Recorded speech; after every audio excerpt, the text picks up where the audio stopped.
de ayer que, bueno, ustedes investigaran acerca de las diferentes razones o situaciones que marcaron el inicio de la conquista de México. Okay. Jacqueline, dime, ¿qué encontraste tú? ¿Cuáles son algunos de los antecedentes que marcaron el inicio de la conquista de México, la conquista de Tenochtitlan?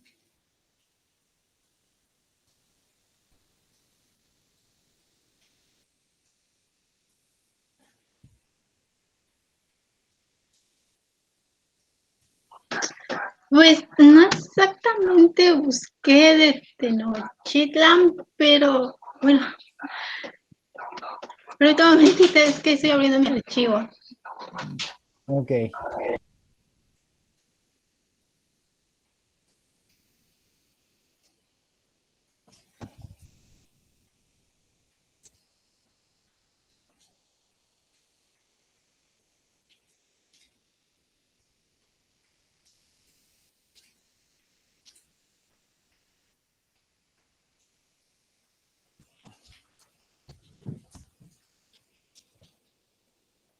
Maestro, ¿puedo decir uno que investigué mientras mi compañera abre su archivo?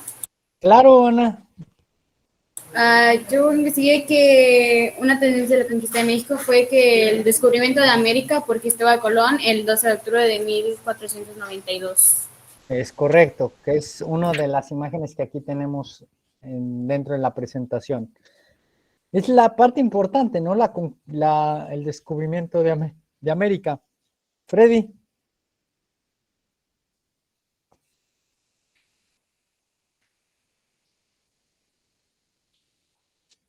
Presentes. Sí. ¿Qué Pues investigaste tú? yo encontré, la verdad no encontré mucho, pero encontré algo de que Hernán Cortés, pues nada más estaba haciendo, o sea, ¿cómo decirlo? O sea, el caso, a lo que él le interesaba era obtener a los indígenas como esclavos. Y pues por eso empezó todo de la conquista, porque en el que fueron a conquistar solo les interesaban los esclavos y ya. Ok. Yajaira. Bueno, por lo que yo había investigado más que nada es que habían llegado como, más que nada como a buscar riquezas a buscar riquezas, pero como que de pronto hubo como desacuerdos de ciertas, ¿cómo se puede? Religiones, culturas, había como un choque de culturas que los hacía diferentes. Entonces como que ellos trataban de acercar a los demás a las culturas de los españoles, pero ellos no aceptaban esas culturas y como que empezó a existir ese cierto combate. Ok, sí, de hecho lo vamos a ver durante la clase del día de hoy, este choque precisamente, ¿no? Y de que sí, aunque la conquista inició a través de las armas, se consumó por este choque entre las religiones, ¿no? Que es el proceso de la llamada evangelización. Romina, ¿tú qué investigaste, Romina?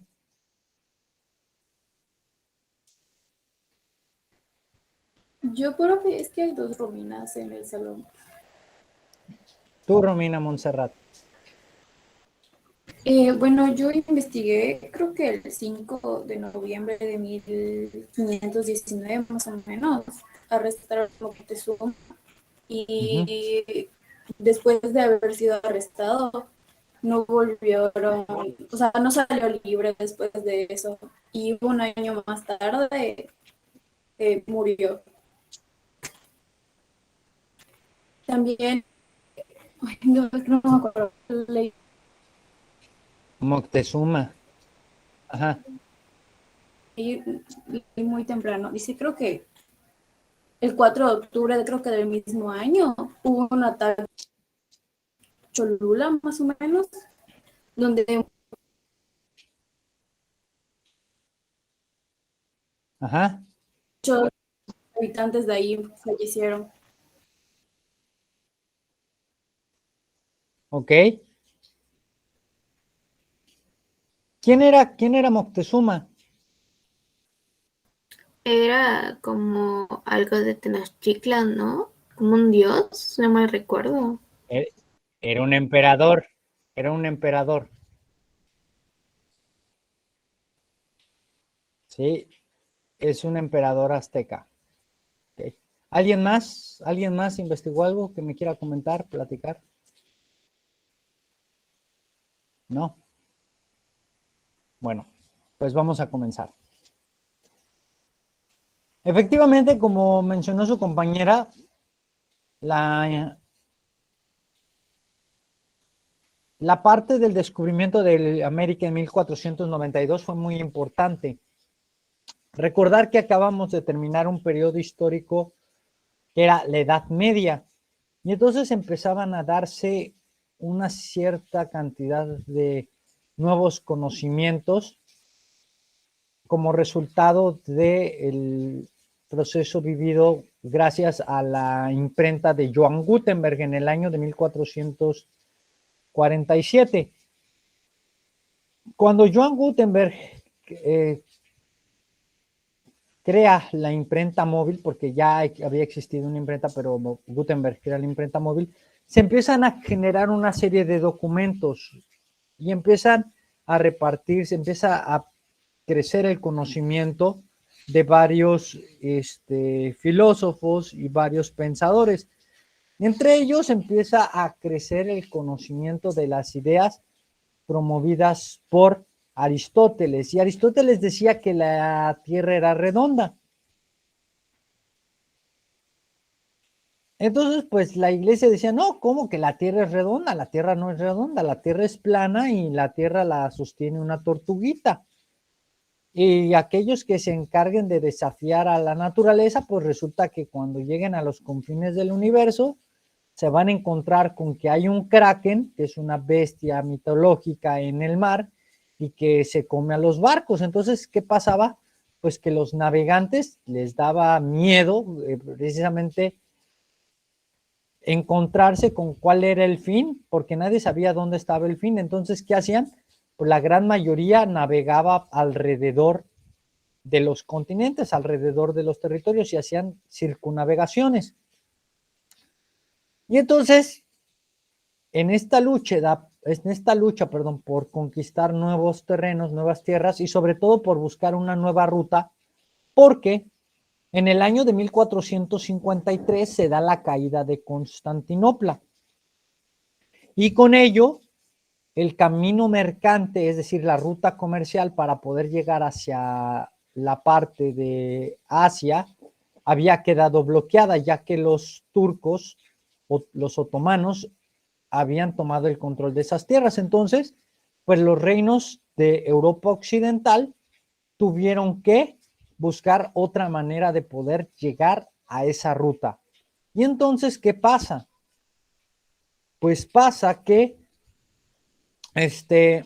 tienen que buscar nuevas maneras, y en esas nuevas maneras aparece un navegante de nombre Cristóbal Colón, un genovés, o sea, un italiano, que es financiado por la corona española, por la reina Isabel la Católica, a quien Cristóbal Colón convence y le dice, ¿sabe qué, reina?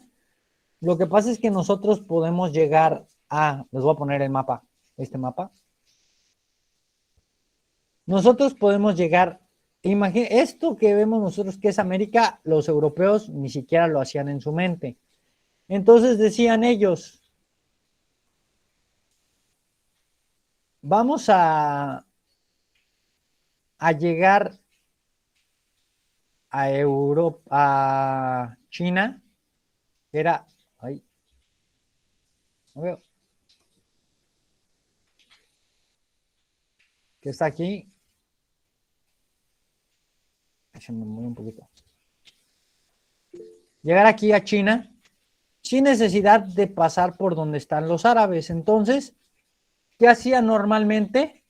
Pues daban toda la vuelta por África y llegaban por las Indias hasta llegar a Asia, ¿sí? Y entonces, Colón dijo, pues vamos a hacerle caso a lo que decía Galileo y a lo que decía antes de Galileo Aristóteles, que la Tierra era redonda. Y entonces, pues vamos a llegar por el otro lado, vamos a llegar por el lado del oeste. Vamos a darle la vuelta al mundo y vamos a llegar por este lado y nos vamos a ahorrar el viaje. Pero lo que Colón jamás imaginó es que al llegar iba a llegar a nuevas tierras y entonces iba a llegar al nuevo territorio llamado años después como América, en honor a Américo Vespucio.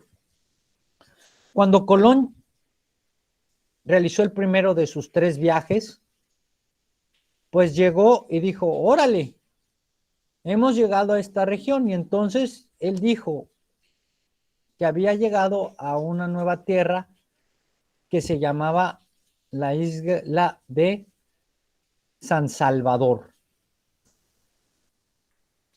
Entonces, pues llega nuestro querido amigo Cristóbal y ve especies exóticas, ve frutas exóticas y sobre todo ve oro y plata y dice, se las vamos a llevar al rey y a la reina. Y entonces cuando va de regreso a España y le presenta los bienes que encontró en estas nuevas tierras, pues el rey, que en un principio había estado reacio a que Colón hiciera sus viajes, cuando vio oro, cuando vio plata y cuando vio todas las materias primas novedosas, dijo, pues Colón, ¿qué necesitas para que hagas un segundo viaje?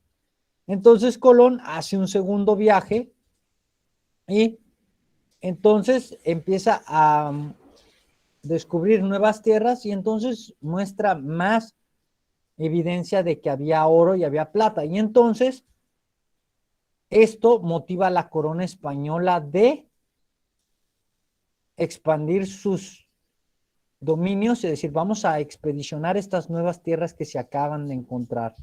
Y entonces surge un personaje que es Américo Vespucio, que realiza un viaje alrededor de todo el continente y dice, ah, caray, oye, pues esto que estoy trazando, pues me da un mapa de algo desconocido y entonces dice, es un nuevo continente. Y entonces este nuevo continente es llamado América en honor a Américo Vespucio. Entonces, ¿qué pasa? Que tanto españoles, ingleses y portugueses se peleaban en ese entonces el dominio de los territorios en el mundo. Empieza la llamada colonización y empiezan a generar sus colonias. Y entonces con ayuda de la iglesia se genera el Tratado de Tordesillas. Este tratado que delimitaba cuáles iban a ser las zonas que se iban a expedicionar para los españoles y cuáles para los portugueses.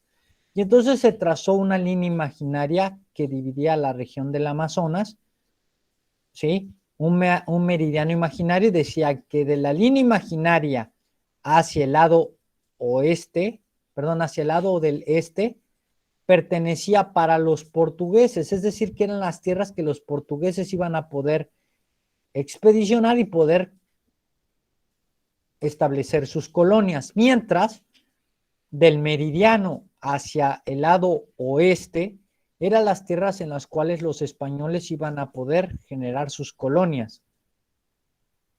Y entonces es por ello que en territorios como México, Guatemala, El Salvador, Panamá, Colombia, Venezuela, Ecuador, Bolivia, Paraguay, Uruguay, Argentina, Chile, Perú, se habla el español, mientras en la región de la Amazonia se habla portugués. ¿Hasta aquí todo bien? ¿Alguien tiene alguna duda al respecto?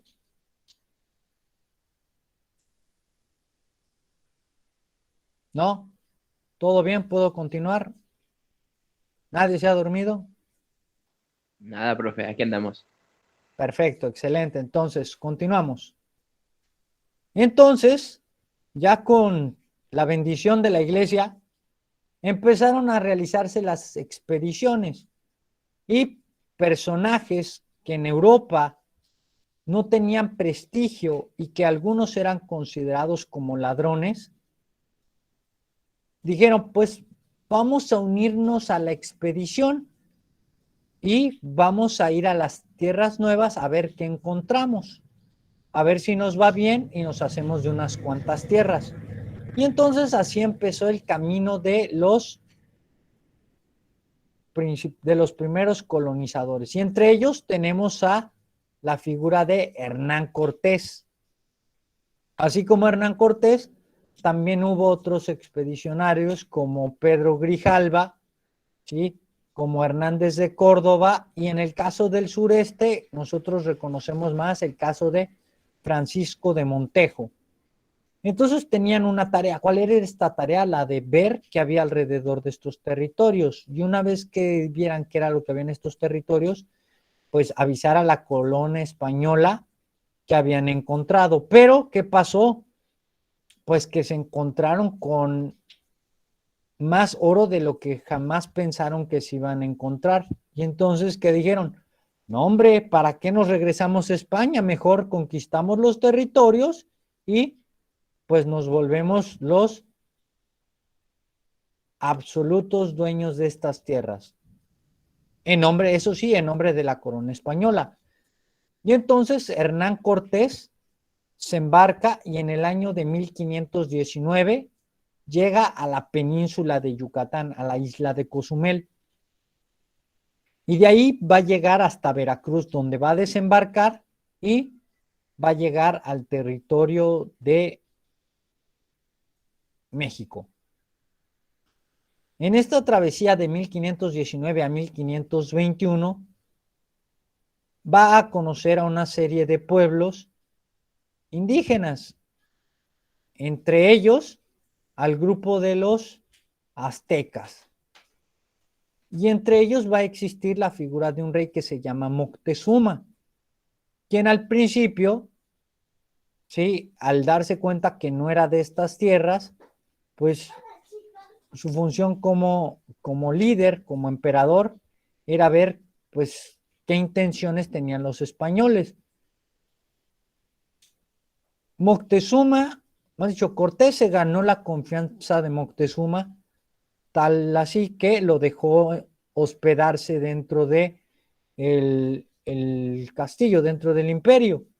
Pero la ambición de algunos soldados de Cortés provocó que se desarrollara una matanza y hubo una respuesta por parte de los aztecas.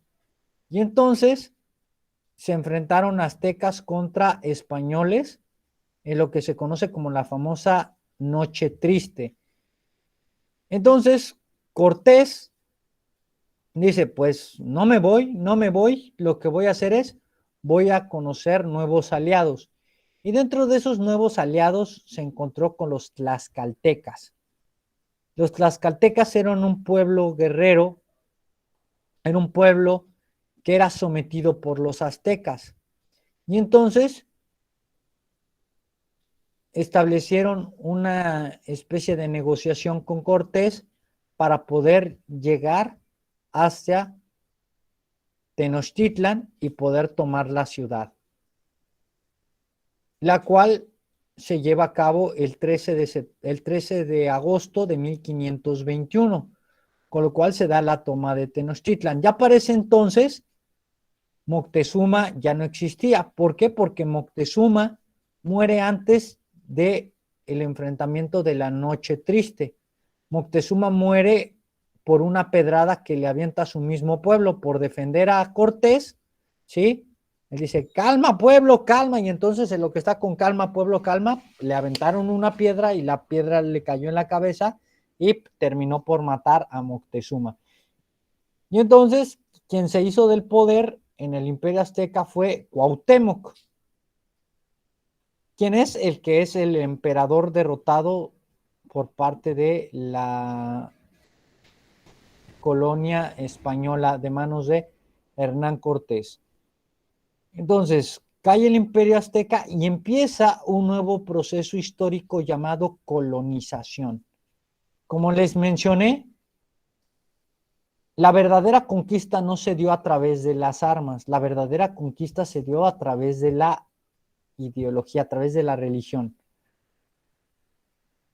Si ustedes recuerdan, las culturas prehispánicas tenían una característica en general, que eran pueblos politeístas. ¿Qué quiere decir politeístas?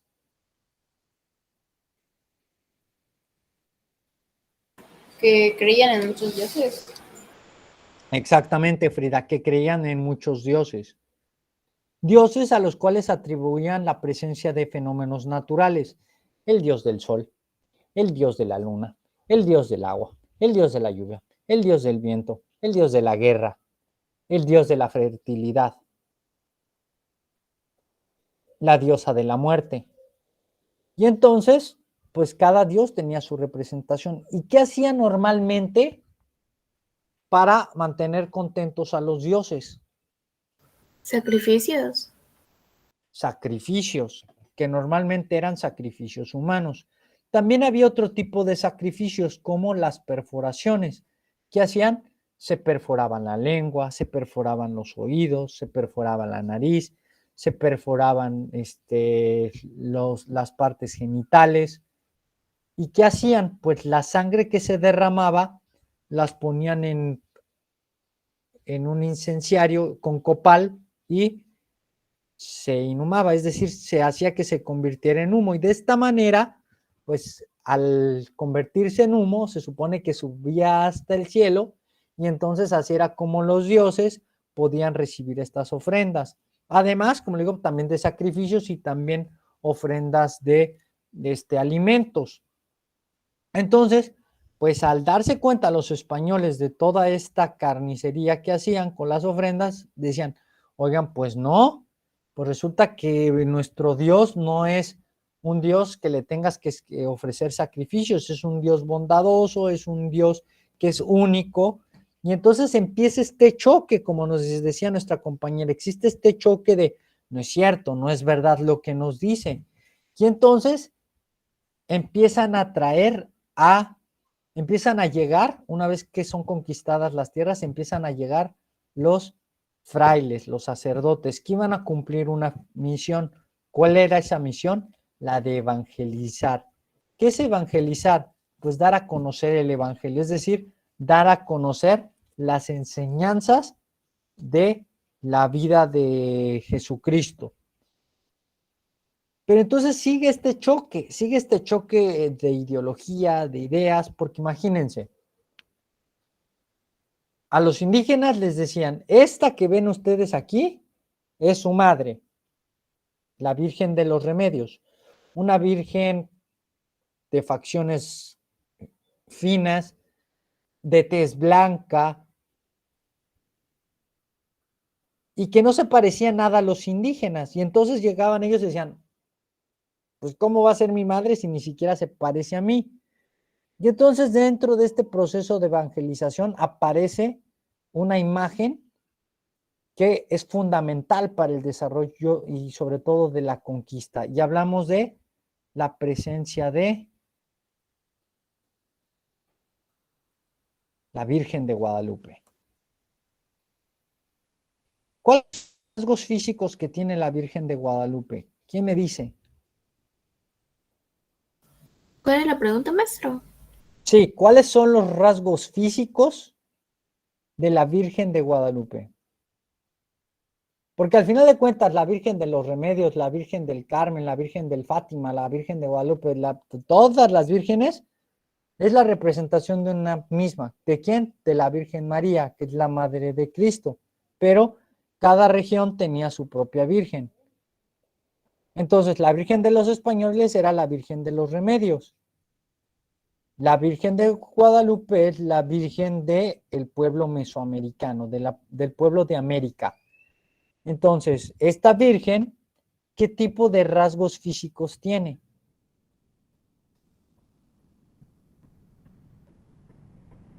Es de tez morena. Es de tez morena, ¿ok? ¿Su cabello de qué color es? Moreno. Negro, oscuro. Negro, exactamente, su cabello es negro, a diferencia de la Virgen de los Remedios, que su cabello es castaño o claro, ¿sí? Sus rasgos no son tan finos, son un poco más toscos. Y entonces, al llegar la presencia de la Virgen de Guadalupe, es la forma en la cual se puede someter al pueblo indígena. Dice, mira, querías una virgen que se pareciera a ti, querías alguien que podía decir que sí es tu madre, toma, aquí está tu madre, aquí está tu virgen en la cual debes de creer. Y entonces aparece la Virgen de Guadalupe, quien es fundamental dentro del desarrollo de evangelización. Junto con la Virgen de Guadalupe, ¿ok?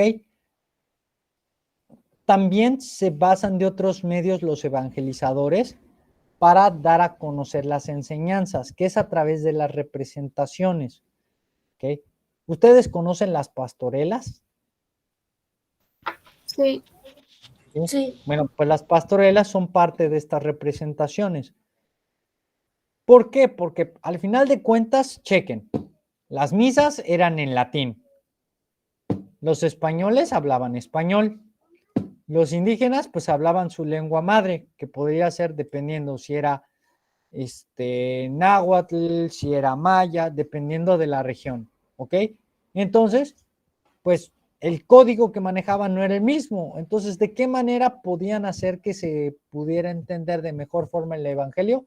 A través de las representaciones, a través de las imágenes, a través de los vitrales, a través de las pinturas.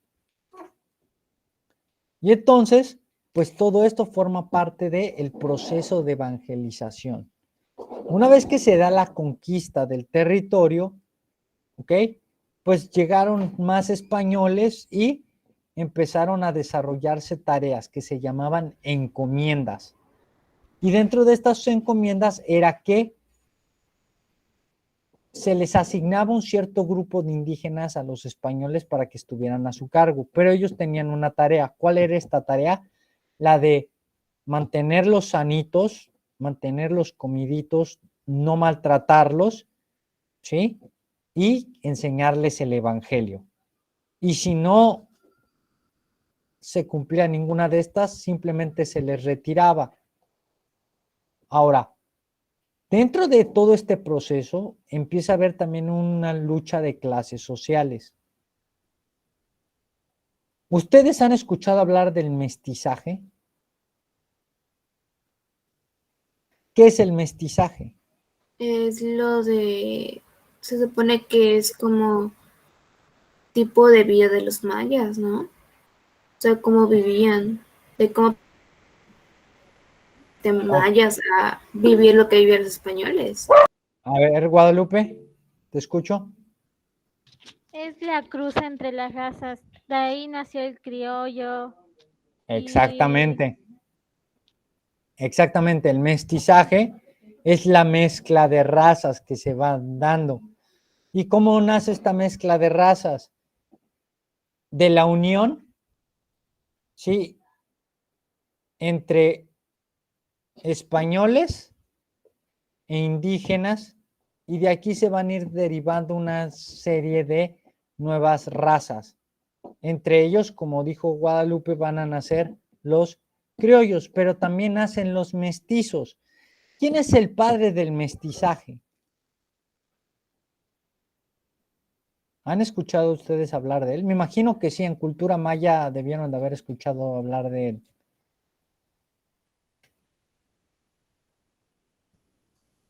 Se me olvidó su nombre, pero hoy se supone que un monumento, ¿no? Es un español que pasó a ser maya en lugar Sí. de apoyar al pueblo español, apoyó al pueblo maya en lugar del español.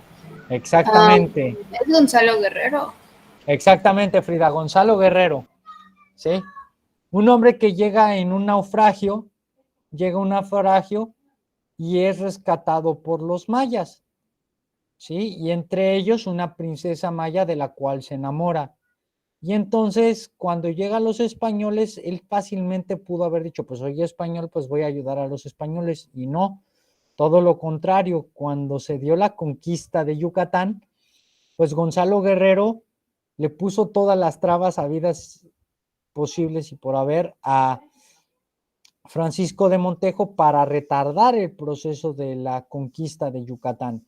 Entonces, pues Gonzalo Guerrero, al contraer nupcias con la princesa Maya, pues es el primero en tener descendencia y por eso es considerado el padre del mestizaje, porque es el primer personaje español documentado en la historia que tuvo descendencia. A lo mejor probablemente antes de ellos hubo otros españoles que llegaron, pero pues no está documentado. Entonces documentado, o ya sé que históricamente registrado, es Gonzalo Guerrero.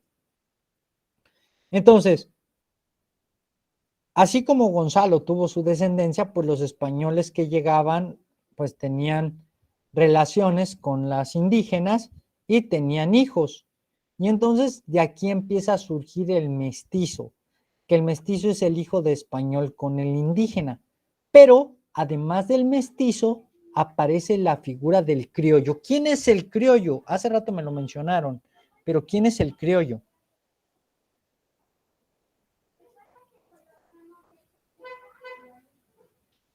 ¿Son los negros con los españoles? No.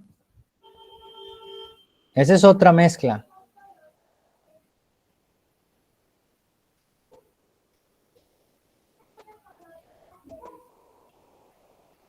Britney, ¿tienes una idea de quién puede ser? Los hijos de los mestizos, o sea, del mestizaje. No. A ver. Nadie. Los hijos de españoles nacidos en A ver. América. ¿Quién fue? ¿Ana o Frida? Yo, los hijos Ok, Ana. de Los hijos de españoles, ajá. nacidos en América. Exactamente, esos eran los criollos. Los hijos de españoles nacidos en América. Y estos criollos van a ser importantísimos, fundamentales para la independencia de México, porque se convierte en una lucha criolla. ¿En contra de quiénes? De los naturales. ¿Quiénes eran los naturales o los hispanos? Los que nacían en España, hijos de españoles. Exactamente, los españoles puros, los que eran españoles nacidos en España. ¿Sí? Y entonces, pues este criollo va a querer tener los mismos derechos o las mismas condiciones que los naturales. Y entonces, esto va a ser uno de los principales antecedentes que va a marcar el inicio de lo que conocemos como la independencia de México.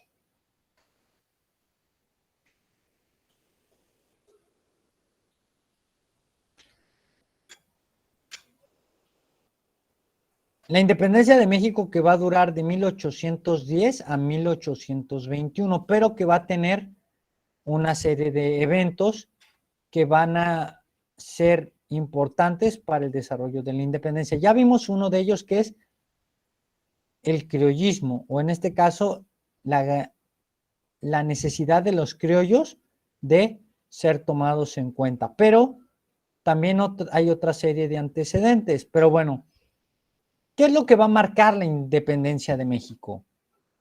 La independencia de México va a estar marcado por 3 etapas, ¿sí? Que es la iniciación en el año de 1810. Después, a la muerte de Miguel Hidalgo, va a aparecer una segunda figura que es la de José María Morelos y Pavón. Y a la muerte de Morelos va a llegar va a llegar una etapa en las cuales pues ni va a avanzar ni va a retroceder, sino que se va a estar estancado el movimiento de independencia hasta que aparece la figura de Vicente Guerrero, con lo cual termina la última etapa de la independencia de México, que culmina con la entrada triunfal del ejército trigarante a la Ciudad de México. Pero bueno, vamos por partes. Los antecedentes de esta independencia marca diferentes eventos. Uno de ellos es que en el año de 1700 inicia la dinastía de los Borbón.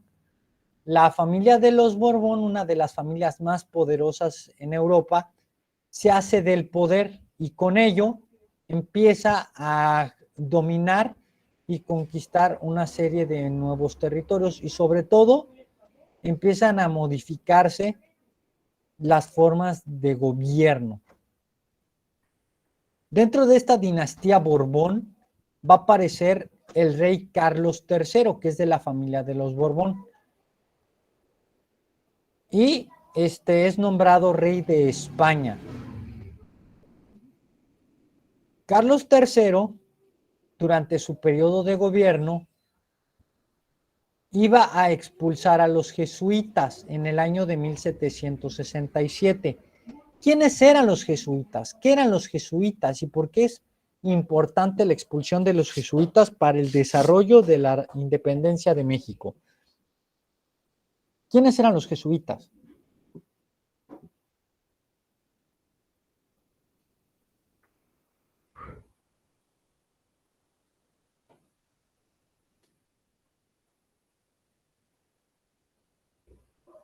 ¿Nadie ha escuchado hablar de ellos? Hasta hay uno que sea el Colegio de Jesuitas. Tiene que ver con la religión, ¿no? Una orden religiosa. Exactamente, exactamente, Itzel. Es un... A ver, ¿te escucho, Romina?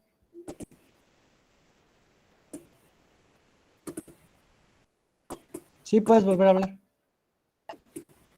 Ay, es que no, No, creo que está fallando. está fallando mucho mi computadora, Ahí no está, me deja apagar. ahí está, ya te De hecho, escucho. hace rato tenía Ya te encendida escucho. mi cámara y tampoco me veo. O sea, no sé qué tenga mi computadora. Voy a salir un No te momento. preocupes. Ahí te escucho bien, Voy a ¿eh? salir Es que está fallando mi computadora, pero se están encendiendo y tengo la cámara encendida, pero no Vamos me a, veo. vamos a hacer esto. Voy a salir un momento, maestro. Sí, nada más, regálame un segundo. De hecho, es que el micrófono se encendió solo. Ok, mira, si te falla, si está fallando tu señal, prefiero que no enciendas tu cámara, pero que sí puedas participar vía audio, ¿sale?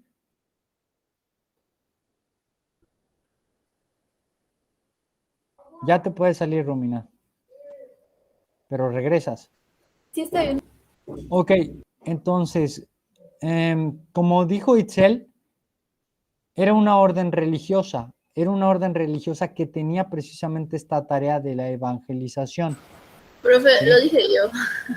Ok, Frida, perdón, es que como se prendió el micrófono de Itzel. Ok, entonces como lo dijo Frida, era una orden religiosa, pero la diferencia que existía entre los agustinos, los dominicos, los franciscanos, es que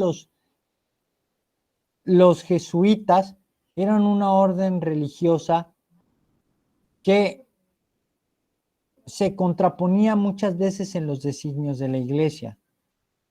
Además de enseñar la religión, otra de las tareas principales que tenían las órdenes religiosas era recaudar dinero para la iglesia. ¿Y cómo creen que hacían la recaudación de dinero para la iglesia? ¿Cómo se les ocurre?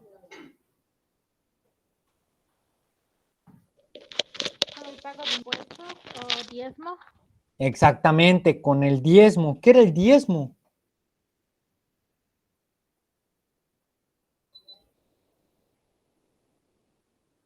Era lo de que dan 10% de sus ganancias. Exactamente. Es una institución que se creó ¿para qué? Para que los productores dieran el 10% de su ganancia mensual.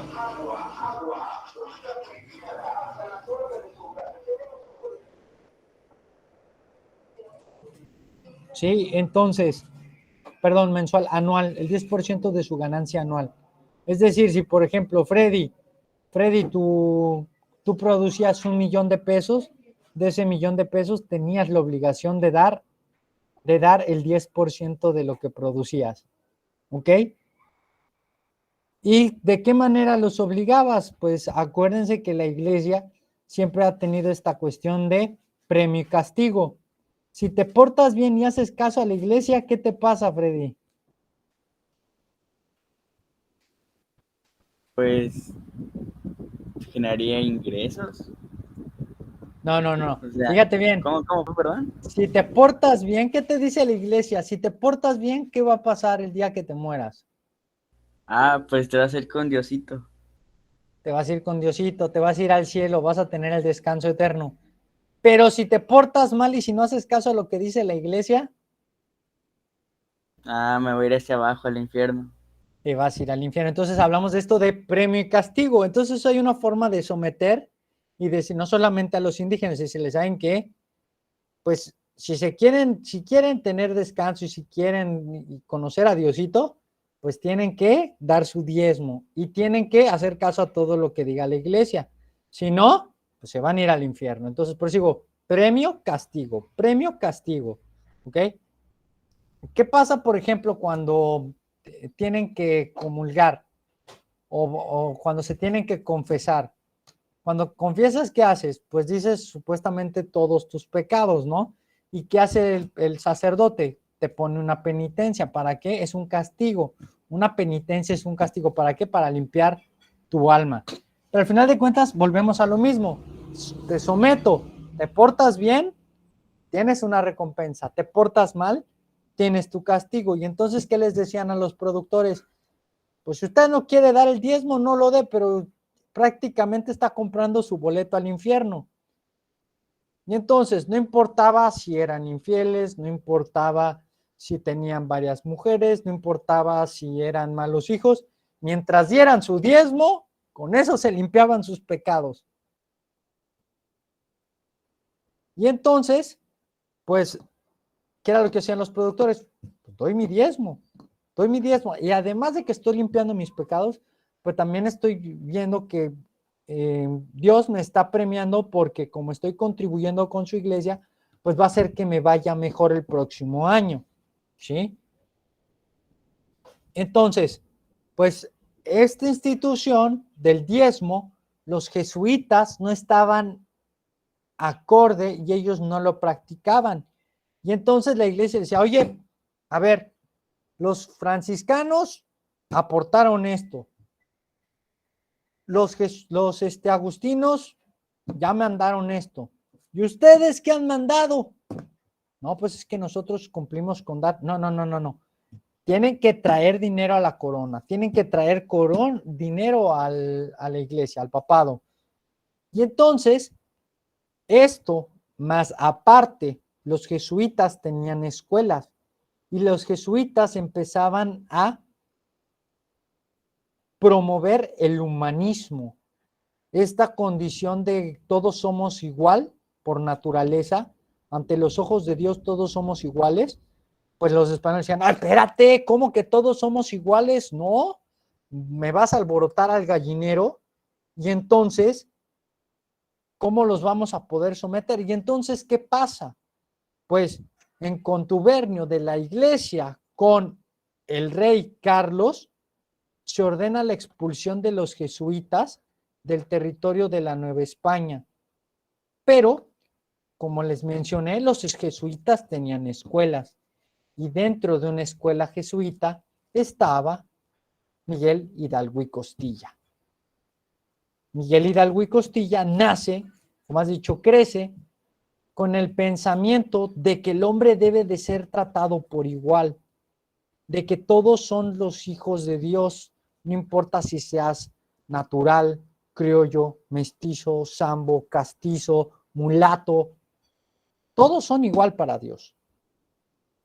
Y entonces, Hidalgo nace con esta chispita, con esta semillita. ¿Por qué Hidalgo se salva? ¿Por qué Hidalgo no es expulsado si había estudiado en una escuela jesuita? Porque Hidalgo no se ordena. Cuando se da la expulsión de los jesuitas, Hidalgo era pequeña, apenas era un estudiante, no se había ordenado como sacerdote, ni siquiera era un seminarista, era un estudiante, ¿sí? Y entonces por ello se salva, pero él empieza a adquirir esta semillita que habían sembrado los jesuitas.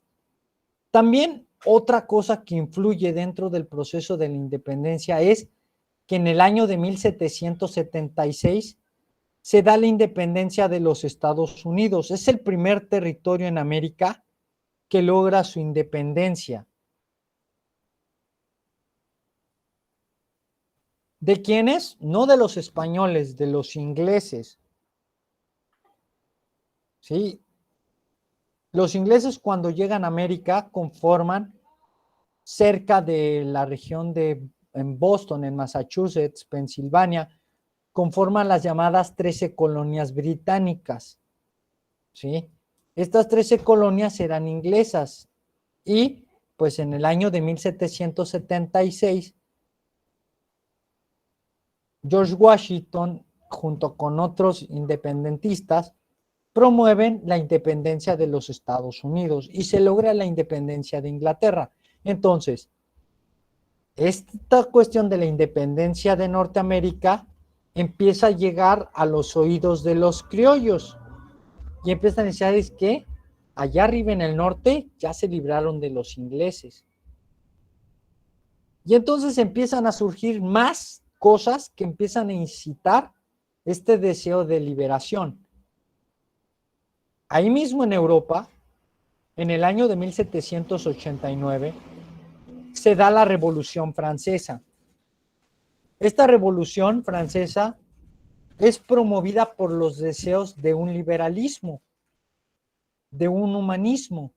Con el desarrollo de la enciclopedia empiezan a darse a conocer todos estos conocimientos que promovían los filósofos, los sociólogos de la época, que decían, pues es que el hombre debe de tener libertades, el hombre no puede ser tratado como esclavo, y entonces empiezan a permear tres sentimientos que son el de la libertad, el de la igualdad y el derecho a la asociación, la fraternidad.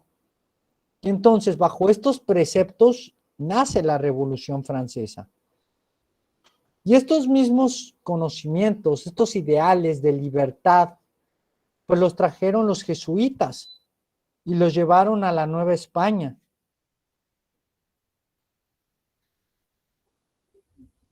Y entonces, independencia de Estados Unidos, Revolución Francesa y la expulsión de los jesuitas, en conjunto, van a hacer que empiece a desarrollarse un movimiento criollo, un movimiento en el cual los hijos de españoles nacidos en América dijeran, pues todos debemos de ser tratados por igual, nosotros también tenemos derecho a tener puestos administrativos. Pero bueno, ya vi la hora, una disculpa, no había visto la hora. Vamos a dejar la clase por hoy y el lunes continuamos con esto que son los antecedentes de la independencia de México. ¿Okay? Paso rápidamente nada más lista para que se puedan retirar. No me quiero comer más de su descanso.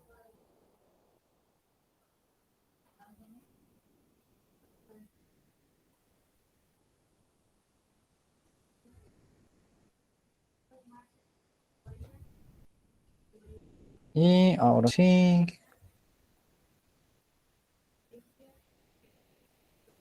Listo.